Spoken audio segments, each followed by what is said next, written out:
సంపూర్ణ కార్తీక మహాపురాణము 6వ రోజు పారాయణము ఏకాదశాధ్యాయము. వశిష్ఠ ఉవాచ.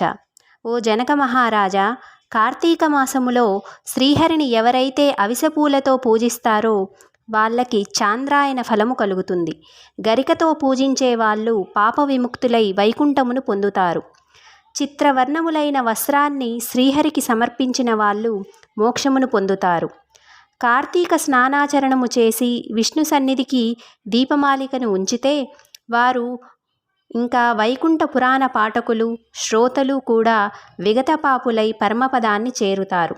ఇందుకు ఉదాహరణగా నేను నీకు మరొక కథను వినిపిస్తాను, విను అని అన్నాడు వశిష్ఠ మునీంద్రుడు.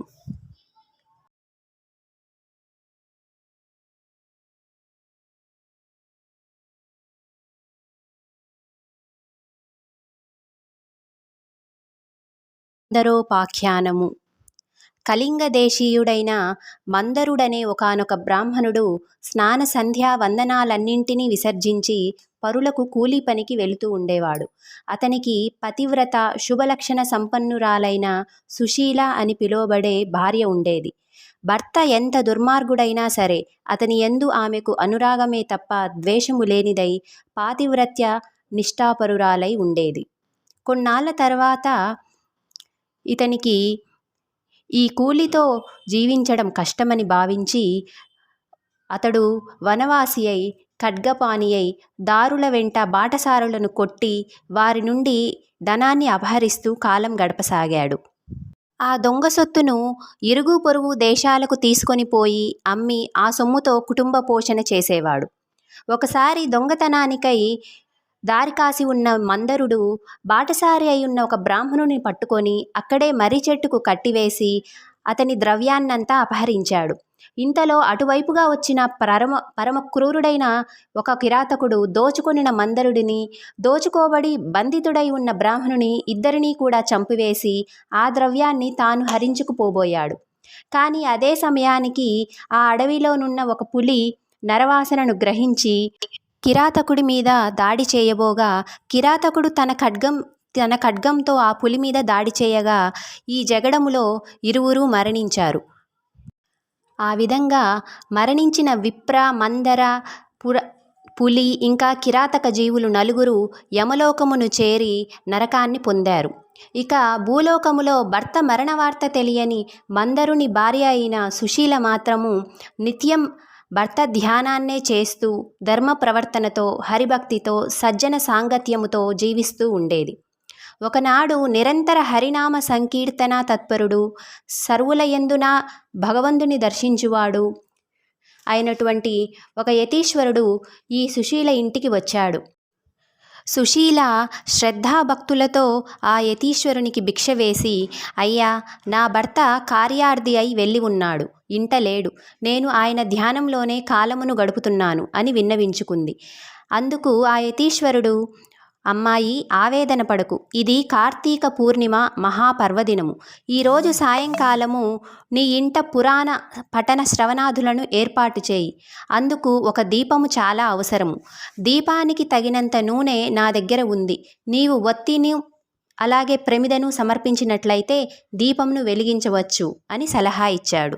ఆ యతిశ్రేష్ఠుని మాటలను అంగీకరించి తక్షణమే సుశీల గోమయముతో ఇల్లంతా అలికి చక్కగా ముగ్గులను పెట్టినది. పత్తిని పరిశుభ్రపరిచి 2 ఒత్తులను చేసి యతీశ్వరుని వద్ద నూనెతో వాటిని వెలిగించి శ్రీహరికి సమర్పించినది. యతి ఆ దీప సహితముగా విష్ణువుని పూజించి మనశ్శుద్ధి కోసం పురాణ పఠనాన్ని ఆరంభించాడు. సుశీల పరిసర ఇళ్లకు వెళ్ళి వారందరినీ కూడా పురాణ శ్రవణానికి ఆహ్వానించినది. అందరి నడుమ ఆమె కూడా ఏకాగ్ర చిత్తురాలై ఆ పురాణాన్ని విన్నది. అనంతరము ఆ యతీశ్వరుడు ఆమెకు శుభాశీస్సులను అందించి వెళ్ళిపోయాడు. నిరంతర హరిసేవనము వలన హరిధ్యానము వలన క్రమక్రమముగా ఆమె జ్ఞాని అయి తదుపరి కాలధర్మము చెందినది. ఆమె చనిపోయినంతనే వెంటనే శంఖ చక్రాంకితులు చతుర్బాహువులు అయినటువంటి విష్ణుదూతలు ఆమెను వైకుంఠమునకు తీసుకొని వెళ్ళారు. సుశీల వైకుంఠమునకు వెళ్ళు మార్గమధ్యములో నరకములో మరో 3 జీవులతో కలిసి బాధలు పడుతున్న తన భర్తను గుర్తించి దానికి గల కారణమేమిటో తెలుపవలసిందిగా విష్ణుదూతలను అడిగింది.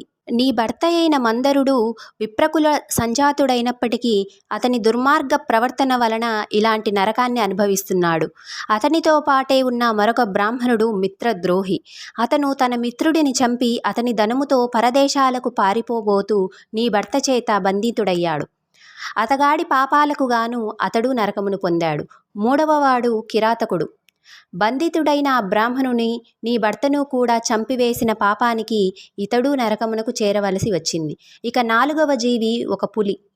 ఆ పులి అంతకు పూర్వజన్మలో ద్రావిడ బ్రాహ్మణుడై ఉండి ద్వాదశి నాడు భక్షాభక్ష విచక్షణారహితుడై ఆచరించిన తైలాదిక భోజనాదుల వలన నరకమును పొంది పులిగా పుట్టి ఈ కిరాతకుడితోటి జగడములో అతనితో పాటే నరకాన్ని చేరాడు. ఈ నలుగురి నరకయాతనలకు కారణాలివే తల్లి అని చెప్పారు ఆ విష్ణుదూతలు. సుశీల విష్ణుదూతలను చూసి ఏ పుణ్యము చేసినట్లయితే వాళ్ళకా నరకము తప్పుతుందో చెప్పమని కోరగా, ఆ వైష్ణవులు కార్తీక మాసములో నీ చేత ఆచరించబడిన పురాణ శ్రవణ ఫలితాన్ని దారబోయటం వలన నీ భర్త, పురాణ శ్రవణార్థమై నువ్వు ఇంటింటికి వెళ్ళి ప్రజలను పిలిచిన పుణ్యమును దారపోయటం వలన మిత్రద్రోహి అయిన ఆ బ్రాహ్మణుడు, పురాణ శ్రవణార్థివై నువ్వు సమర్పించిన 2 వత్తుల పుణ్యమును చెరిసగముగా దారపోయటం వలన ఆ కిరాతకుడు, పులి రెండూ కూడా నరక విముక్తిని పొందుతారు అని చెప్పారు ఆ విష్ణుదూతలు. అలా వాళ్ళు చెప్పినదే తడవుగా సుశీల ఆయా విధాలుగా తన పుణ్యాలను వారికి దారపోయటంతో ఆ నలుగురు నరకము నుండి విముక్తులై దివ్య విమానధారులై సుశీలను వివిధ రూపాలుగా ప్రశంసిస్తూ మహాజ్ఞానులు పొందే ముక్తి పదానికై తీసుకుపోబడ్డారు. కాబట్టి ఓ జనక మహారాజా, కార్తీక మాసములో చేసే పురాణ శ్రవణము వలన హరిలోకము తప్పనిసరిగా పొందుతారని తెలుసుకో. ఏకాదశోధ్యాయ సమాప్తః. 11వ అధ్యాయము సమాప్తము. ద్వాదశాధ్యాయము. వశిష్ఠుడు జనక మహారాజుకు ఇంకా ఇలా చెప్పసాగాడు. ఓ జనకరాజా, కార్తీక మాసములో వచ్చే సోమవార మహత్యమును విని ఉన్నావు. ఆ కార్తీక సోమవారము ఎంతటి ఫలాన్నిస్తుందో అంతకంటే శనిత్రయోదశి 100 రెట్లు, కార్తీక పూర్ణిమ 1000 రెట్లు, శుక్ల పాడ్యమి 1,00,000 రెట్లు, శుక్ల ఏకాదశి 1,000,000 రెట్లు, ద్వాదశి లెక్కలేనంత అనంతమైన ఫలాలను అదనంగా ప్రసాదిస్తాయి.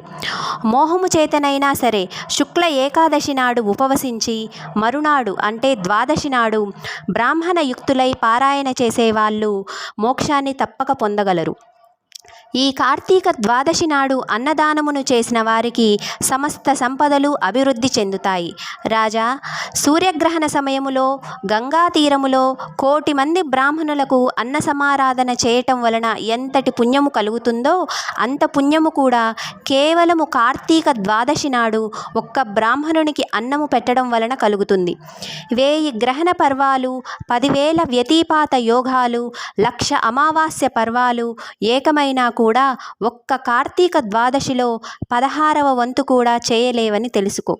మనకు ఉన్న తిథులలో పుణ్యప్రదాలైన తిథులెన్నైనను ఉండవచ్చు. నీ వాటన్నింటికంటే కూడా సాక్షాత్తు విష్ణు ప్రీతికరమైన ఈ కార్తీక ద్వాదశి అత్యంత ఫలప్రదమని మర్చిపోకు.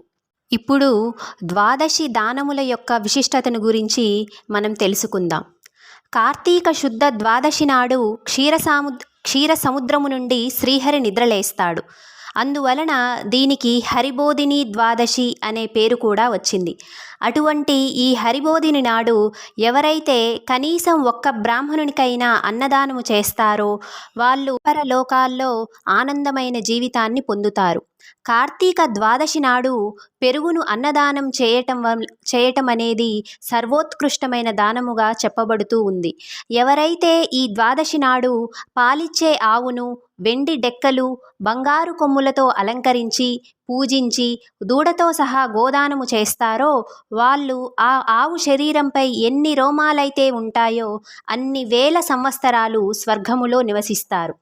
ఈరోజు వస్త్రదానము చేసిన వాళ్ళు సంచితార్థాలన్నీ సమసిపోయి వైకుంఠాన్ని చేరుతారనటంలో ఎటువంటి సందేహమూ లేదు.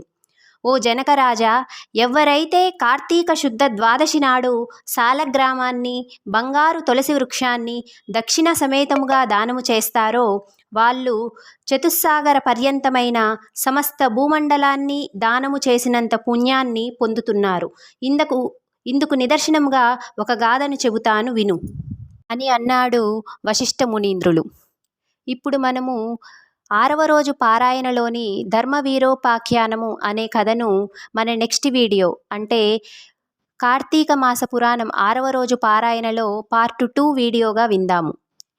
మీకు ఈ 6వ రోజు పారాయణ పార్ట్ 1 వీడియో నచ్చినట్లయితే దయచేసి ఈ వీడియోను లైక్ చేయండి, షేర్ చేయండి, అలాగే ఈ ఛానల్ను సబ్స్క్రైబ్ చేసి సపోర్ట్ చేయండి. Thank you for watching. Thank you for your time. Thank you all.